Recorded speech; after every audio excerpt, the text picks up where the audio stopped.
Bueno, bienvenidos a esta novena clase y en esta oportunidad el objetivo va a ser analizar las opciones de financiamiento de que dispone una empresa y cómo se calcula el costo de cada una de esas. Em, los que son decisiones sobre financiamiento, el objetivo va a ser, como siempre, maximizar el valor de la empresa, solo que ahora lo vamos a estar viendo desde el punto de vista de el costo de la financiación. ¿Qué preguntas son las que hay que responder en las decisiones de financiamiento? Es la proporción de deudas y de financiación propia, digamos, sería toda la parte derecha del balance. Y dentro de las partes del pasivo, cuánto de corto y de largo plazo. O sea, en síntesis, lo que vamos a ver desde el punto de vista de financiamiento es la proporción de deudas o financiación propia o capital propio, la proporción de deudas de corto y largo plazo. También lo podríamos ver como deudas en moneda local y moneda extranjera. Y el otro punto es, dentro de la financiación propia, los dividendos y la retención de utilidades. Es decir, cuanto más hay de dividendos, menos se retienen utilidades, y a la inversa, obviamente. Y la retención de utilidades es aumento en la financiación propia. Bueno, ¿qué aspectos fundamentales tenemos en las decisiones de financiamiento? El flujo de fondos descontado es uno, es decir, que acá nos vamos a manejar igual que en las decisiones de inversión, es decir, generar el flujo de fondos. El flujo de fondos en este caso, no tiene que ver con la inversión, sino con la financiación. El otro punto es lo que se llama la cartera o el portafolio, o cuál es la combinación mejor de las opciones de financiamiento. De varias opciones que podamos tener, cuál es la que, en este caso, obtendríamos el mínimo costo posible, porque el mínimo costo es lo que nos va a ayudar a maximizar el valor de la empresa. Y finalmente, bueno, el tema es, una de las cuestiones a tener en cuenta es el efecto palanca, que ya hemos visto. De qué se trata en la clase 2, viéndolo como cociente de rentabilidades o sumando la parte de diferencia entre la rentabilidad de la inversión y el costo de pasivo proporcionado por las deudas respecto del capital propio. Lo que hay que tener en cuenta acá es que las decisiones de inversión son bastante más irreversibles que las de financiamiento. Digamos, comprar un edificio, comprar maquinarias, es digamos, bastante más difícil de retrotraerla. En cambio, una decisión de financiación, si uno toma una deuda con banco, puede tomar otra deuda con otro banco, cancelar la anterior, y es relativamente menos difícil hacer esto. Bueno, seguiremos ahora con el tema de, dentro de la financiación propia, cómo calcular el costo de esta parte total de la financiación.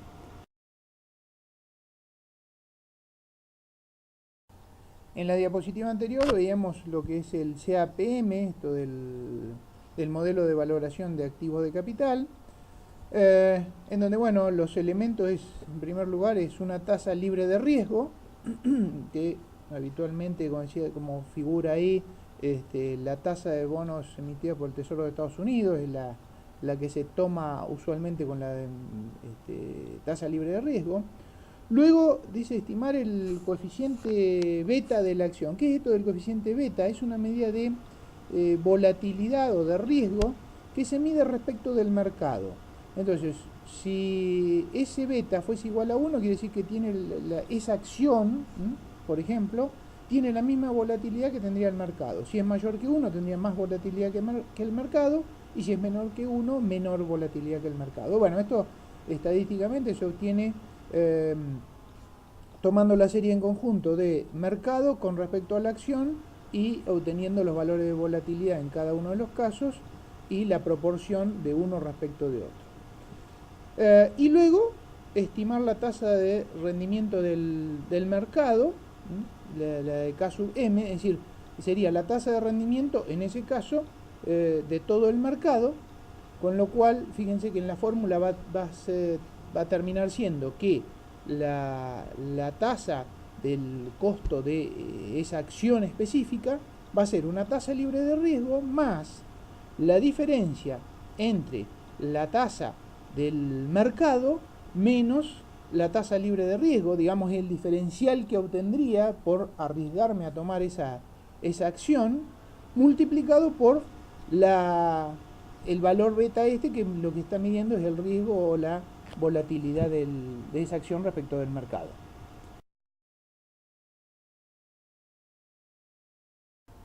En la diapositiva que acabamos de ver, lo que nos permite determinar es que, por ejemplo, bueno, se puede ver de dos maneras. Una opción es, si se sabe cuál es la tasa requerida de rendimiento para una determinada acción, determinar cuál es el precio que debería tener hoy esa acción, digamos su valor técnico, a través de descontar los dividendos esperados de esa acción.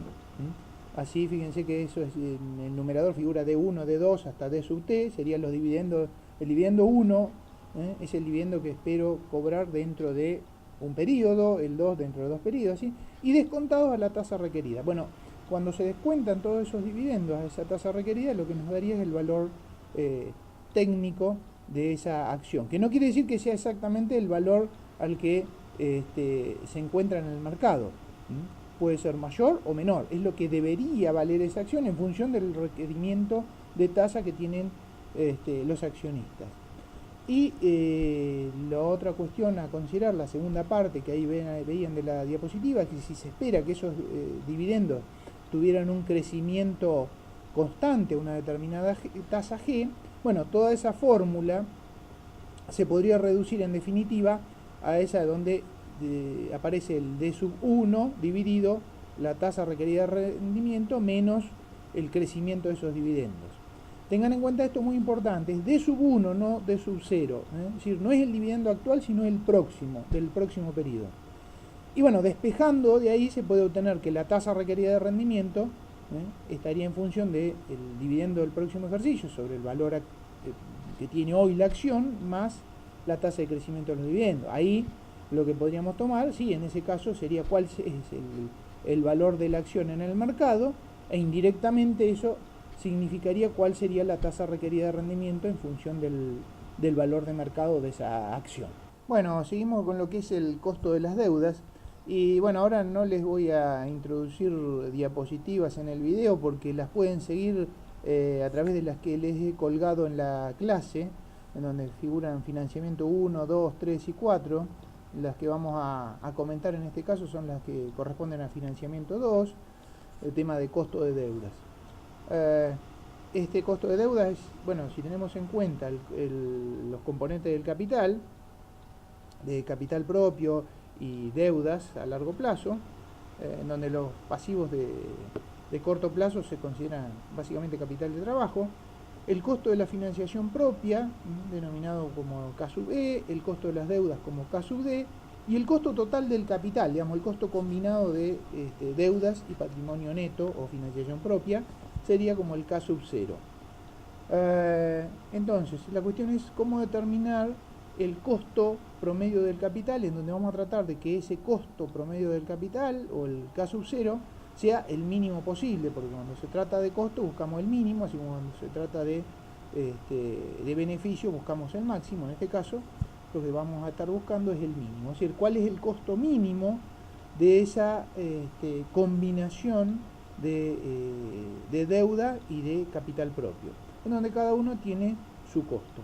Bueno, luego van a encontrar dentro de financiamiento 2, en la diapositiva 4, lo que es el costo de capital promedio ponderado, y esto se obtiene a través de proporcionar lo que es pasivo respecto de la financiación total, multiplicado por la tasa de ese costo, y les aparece un 1 menos T. T es la tasa de impuesto a las ganancias, y bueno, esto es importante porque los intereses son un gasto deducible del impuesto a las ganancias, con lo cual, digamos, indirectamente baja el costo de la deuda, ya que el costo efectivo luego de deducir el impuesto a las ganancias va a ser un poco menor al costo o a la tasa de costo nominal de esa deuda. Bueno, y así se obtiene la fórmula en donde esto de costo de capital promedio ponderado. ¿Por qué lo de ponderado? Porque se está ponderando cada uno de los componentes de la financiación, la deuda y el patrimonio neto, respecto del total, multiplicado por su costo. Bueno, y en lo que hace a costo de las deudas en sí, ahí pueden ver en la diapositiva número 9 que el capital recibido en definitiva es la suma de los pagos periódicos realizados descontados a la tasa de costo de esa deuda. Esos pagos obviamente van a tener en cuenta lo que es el capital más los intereses. En definitiva, esta es la fórmula de una renta temporaria. Y el último punto respecto de este tema de costo de deudas es lo que tiene que ver con la renegociación de deudas. Bueno, esto es como los proyectos de inversión, acá se tienen que tomar con y sin, así como decíamos con proyecto y sin proyecto, acá es con la deuda actual y con la alternativa de renegociar esa deuda, que puede ser en el mismo banco o contra otro banco, o digo banco como puede ser cualquier acreedor. Entonces lo que hay que hacer es plantear el flujo de fondos con la deuda actual y con la deuda nueva que se cambiaría por la deuda actual, y obviamente se buscará aquella en donde el costo en definitiva sea el menor. Bueno, ahora seguimos con el tema que sería estructura financiera y los límites del endeudamiento, que esta es en las diapositivas la de financiamiento 3. Y en la segunda diapositiva veíamos lo que es el ratio para cálculo del límite de endeudamiento, que ya en la clase 2 habíamos visto lo que era la razón de interés a utilidades, que acá se le llama cobertura de intereses, pero es lo mismo, de utilidad operativa sobre intereses. Y luego lo de cobertura de interés y capital, porque ahí lo que teníamos esa razón de cobertura de intereses es, en la medida que sea mayor que 1, quiere decir que hay utilidad operativa suficientemente generada como para cubrir los intereses. Si fuera igual a 1, cubriría exactamente los intereses, y si fuese menor que a 1, quiere decir, bueno, tendríamos un problema ya de déficit en ese punto. Y luego la otra es, bueno, si además de cubrir con los resultados los intereses, también se van a cubrir la parte de capital de los pagos de esa deuda. Lo que sigue en la diapositiva 3 es el modelo del crecimiento autosostenido de Higgins, que en definitiva lo que busca determinar es cuál es la máxima tasa de crecimiento posible, financiándose únicamente con fondos propios, básicamente la retención de utilidades. Bueno, si bien hay todo un desarrollo, en definitiva, en la diapositiva 6, lo importante es la fórmula de la que se arranca, y básicamente, de una manera muy sencilla, es el cociente entre las utilidades retenidas y el total del patrimonio neto, excepto las utilidades retenidas. Eso es lo que es el CES, que se llama, que es el crecimiento equilibrado sostenible. Y en la diapositiva 7 lo que ven es el crecimiento a una tasa deseada. Lo que después habrá que ver es si eso es factible o no. Pero ahí, bueno, eso, el TDC es tasa deseada de crecimiento, y después lo que aparece es el FAN, fondos adicionales necesarios, y FS, fondo suficiente. Entonces, una vez de determinar, mejor dicho, la tasa deseada de crecimiento, habrá que compararla con la tasa de crecimiento equilibrado sostenible. De manera que si la tasa deseada de crecimiento es mayor que el crecimiento equilibrado sostenible, ese que obtuvimos por cociente entre las utilidades retenidas y el patrimonio neto, excepto las utilidades retenidas, en el caso que la tasa deseada de crecimiento sea mayor, bueno, es que nos van a faltar fondos. Evidentemente con esos fondos no va a ser posible crecer a esa tasa. Entonces, o no podemos crecer a esa tasa, o vamos a tener que conseguir fondos adicionales, sea de los propios accionistas o de terceros. Si es igual, estamos justamente con la tasa de crecimiento de equilibrio sostenible, y si es menor, bueno, todavía nos va a quedar un margen para crecer a una tasa mayor a la que se desea en realidad.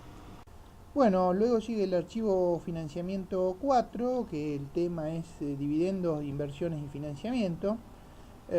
Bueno, esto es un juego con estas variables para, dadas algunas como variables independientes, otra va a ser la variable dependiente, que ahí van a ver que se llama variable residual, pero que es la variable dependiente.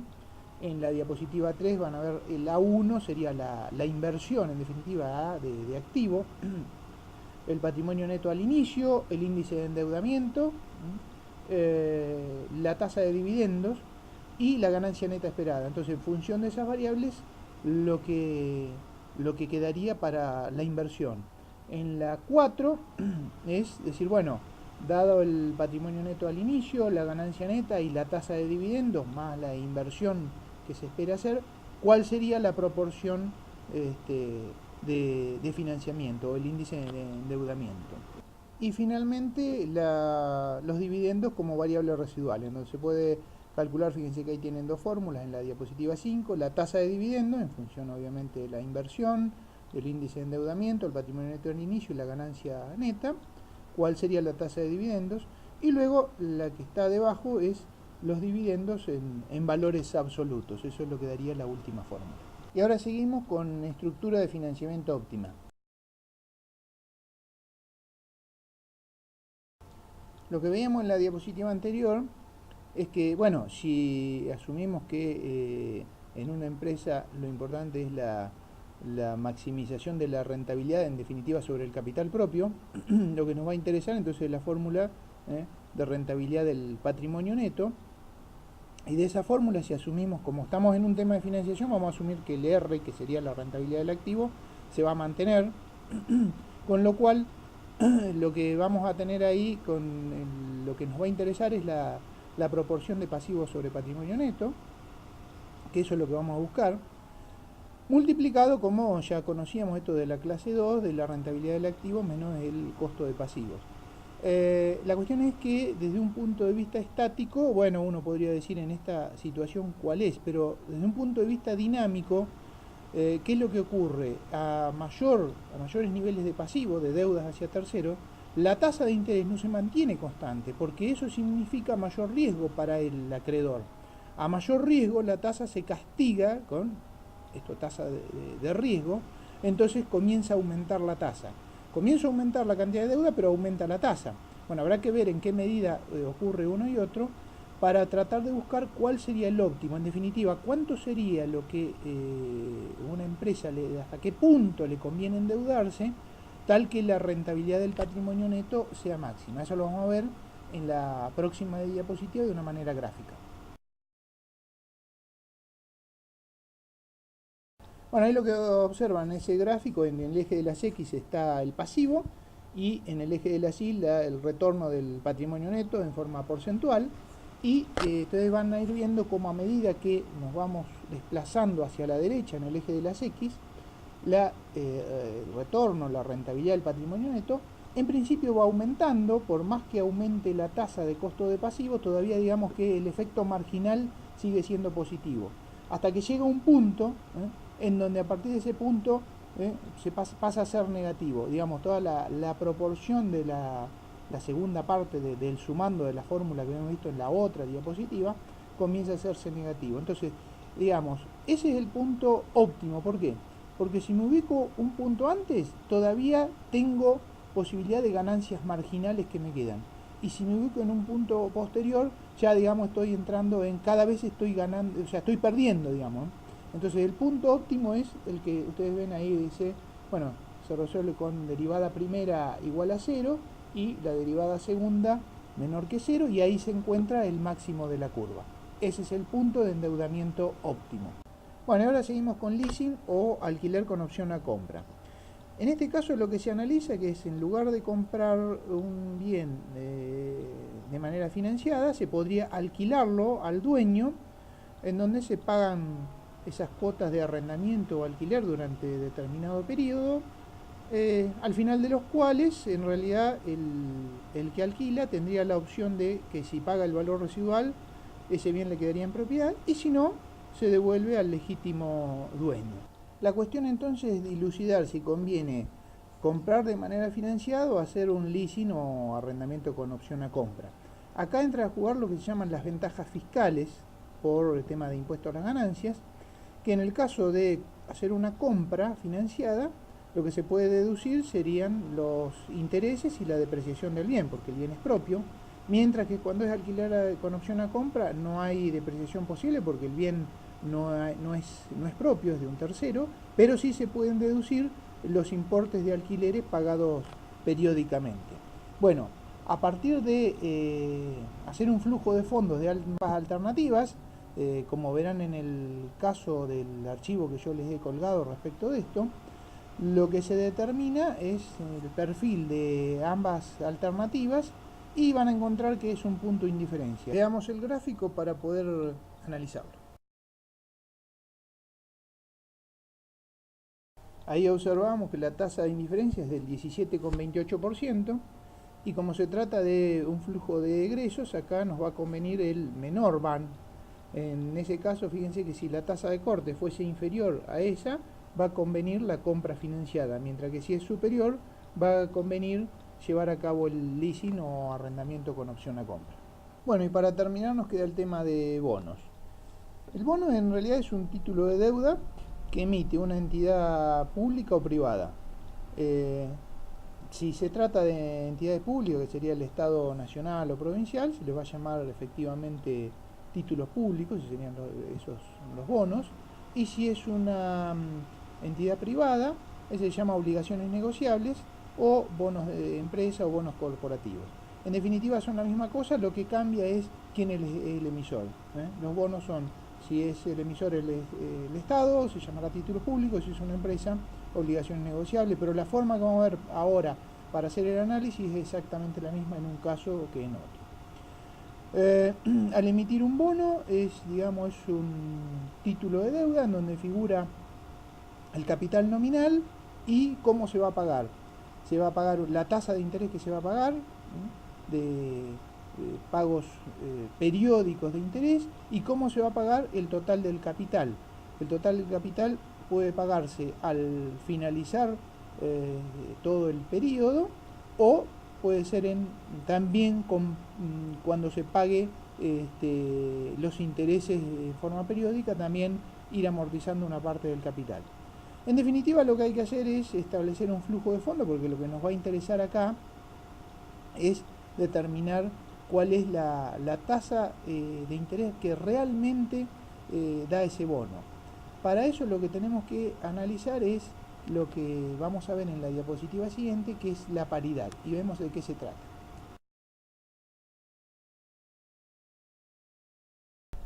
Cuando se emite un bono, la forma que tiene la gente de adquirirlo es a través del mercado. Si se trata de un título público en el mercado abierto electrónico, si se trata de un privado en la bolsa, pero el tema es la cotización. La cotización no implica que necesariamente deba ser al mismo valor en que figura en la lámina del bono. Es decir, si es un bono de 1.000 pesos cada lámina, puede cotizar en el mercado a 1.000, puede cotizar a más de 1.000 o puede cotizar a menos de 1.000. Esto es lo que veíamos de la paridad. Si cotiza al mismo valor que figura en la lámina, entonces estamos en un 100% de paridad, o lo que se llama cotización a la par. O tenemos cotización sobre la par, que está cotizando a más que el valor que ahí figura, o cotización bajo la par. Esto, tiene implicancia cuando calculamos la TIR, porque para calcular la TIR, la inversión inicial no es lo que figura en el bono, sino lo que efectivamente pagamos a través de la cotización que realmente ha ocurrido en el mercado. Luego los flujos de fondos sí son ciertos porque son los que figuran en la lámina, de lo que tiene que ver con intereses y lo que tiene que ver con reintegro o amortización del capital. Creando ese flujo de fondos se puede obtener cuál es la TIR. Aquí el bono se puede esperar hasta el vencimiento o utilizárselo para transacciones, esto es decir, se compra el bono y en la mitad o en cualquier momento de su vida se puede volver a transar en el mercado, ya que hay un mercado secundario. Reitero, lo importante es poder determinar la TIR en función de plantear el flujo de fondo, en donde la inversión inicial es el valor en que se pagó ese bono por la cotización, y los flujos de fondos son los flujos esperados de intereses y amortizaciones de capital. Este valor de inversión inicial no necesariamente tiene que ser en el momento que se emitió el bono, porque yo puedo estar calculando la TIR de un bono que lo estoy transando en el mercado, un bono ya emitido y que como se sigue transando en el mercado, yo lo estoy comprando luego de la cuota 1, 2, etcétera, cual fuera, y ahí voy a tener mi valor de inversión al momento, lo que pagué, y los flujos de fondos esperados van a ser lo que falta pagar de intereses y amortizaciones de bonos. Bueno, con esto hemos terminado con todos los temas de esta clase, así que será hasta la próxima.